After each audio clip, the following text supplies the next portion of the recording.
नई दिल्ली से मधुबनी प्रतिमा अनावरण कार्यक्रम में शामिल होने जाने के क्रम में पूर्व सांसद आनंद मोहन दरभंगा एयरपोर्ट पर उतरे, जहां उनका भव्य स्वागत किया गया। उसके बाद आनंद मोहन गोविंदा पैलेस में अल्प विराम के लिए गए, जहां दरभंगा के साथ साथ मधुबनी के प्रमुख साथियों के साथ बैठक भी हुई और प्रेस को भी उन्होंने संबोधित किया।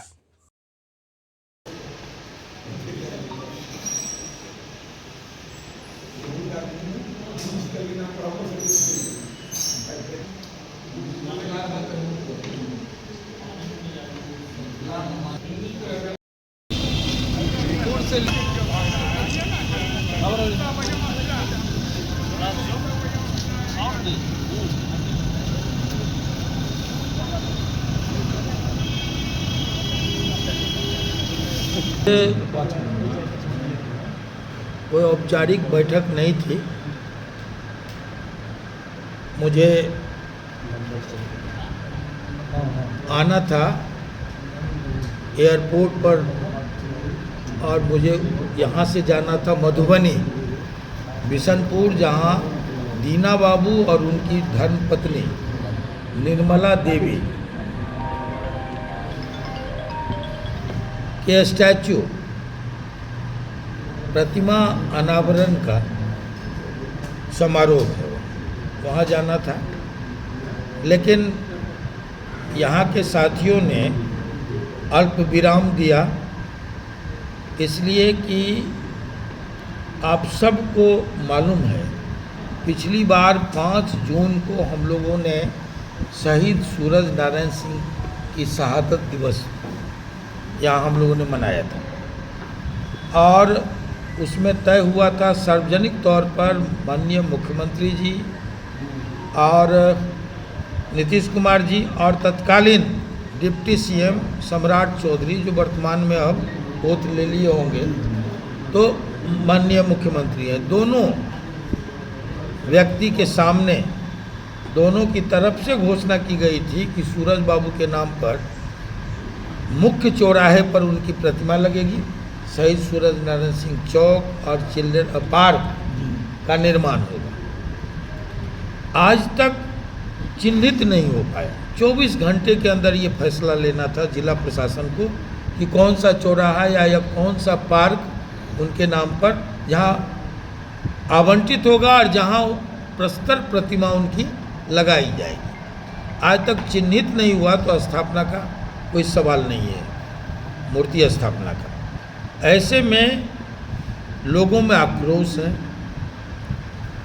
जो स्वतंत्रता सेनानी परिवार है, चाहे ऐसे जो इस विचार से जो ऐसा मानते हैं कि सूरज बाबू जैसा व्यक्तित्व मिथिलांचल में वो एक विरल व्यक्तित्व थे, इतना ही नहीं पूरे प्रदेश में उनके सानी का, उनके टक्कर का योद्धा, स्वतंत्रता सेनानी और सोशलिस्ट विचार से ओतप्रोत गरीब गुरबा और अंतिम जन की राजनीति करने वाले ऐसे व्यक्ति पैदा नहीं हुए।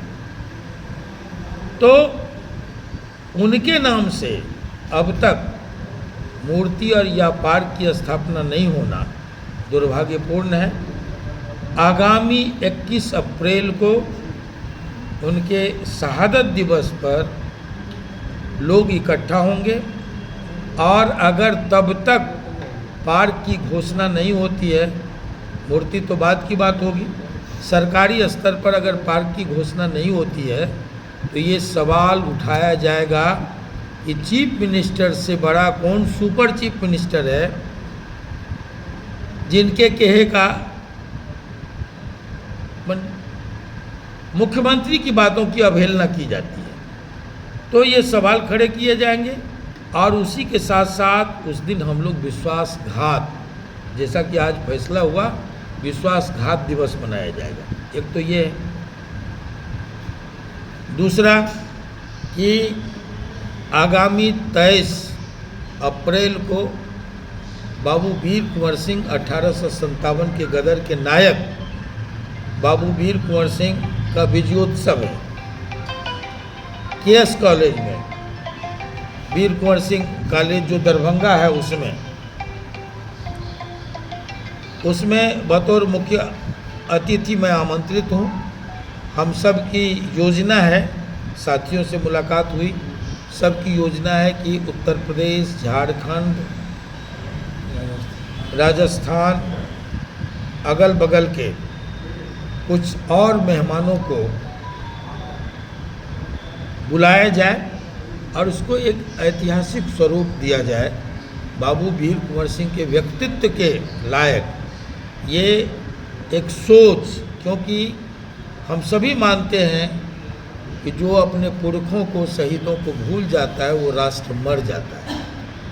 तो ऐसे में हम अपने पुरखों को याद करें और उनका जो एक जनवादी सोच था, वो एक जननेता थे और जिसके बारे में कर्नल जेम्स टॉड ने कहा, इतिहासकार, अंग्रेज इतिहासकार ने कहा कि अगर वो अपनी उम्र से 10 साल छोटे होते तो भारत 1857 में ही आज़ाद हो गया रहता।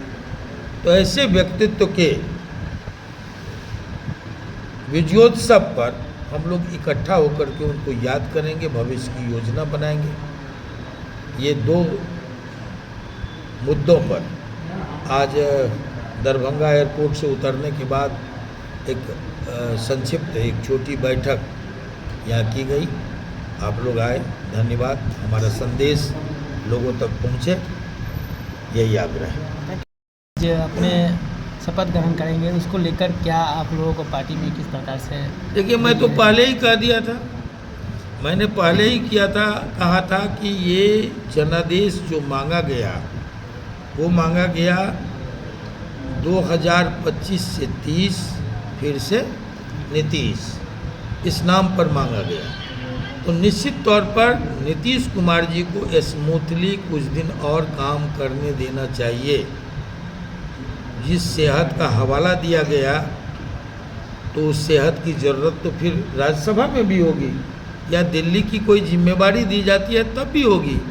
तो हरबराहट में जो कुछ फैसला लिया गया, जिन मंत्रणाकारों ने ऐसा किया उसने एनडीए का नुकसान किया और सबसे ज़्यादा बीजेपी का नुकसान किया। बीजेपी को इसको डैमेज कंट्रोल कैसे होगा इस पर सोचना चाहिए। और तब हमने कहा था कि अगर बीजेपी को ही सरकार बनानी है, बीजेपी ही सही, तो सबसे बेहतर विकल्प सम्राट चौधरी होंगे। आज उन बातों को मैं समझता हूँ कि जो कुछ हम लोग बोले ना, वो आज पूरा हो रहा है, तो हमें तो खुशी है। और जेडीयू ने जो जिम्मेवारी सौंपी है विजेंद्र यादव जी को, तो मैं समझता हूँ कि ये एक स्वागत योग्य कदम इसलिए है कि जेडीयू जेपी लोहिया, सूरज बाबू, कर्पूरी ठाकुर की विरासत, विचारों की विरासत वाली पार्टी है, समाजवादी धड़ा की पार्टी है, जिसको नीतीश जी आगे लेकर के चले। तो ऐसे में एक समाजवादी सोच के व्यक्ति को अगर उपनेता बनाया गया है, जेडीयू ने बनाया है, तो ये स्वागत योग्य है। ये विचारधारा, समाजवादी विचारधारा का सम्मान है। और मैं समझता हूँ कि उनके आने से एक साथ सोशलिस्ट सोच, अनुभव और वफादारी तीनों को सम्मान दिया गया। सर, बार बार शराबबंदी को लेकर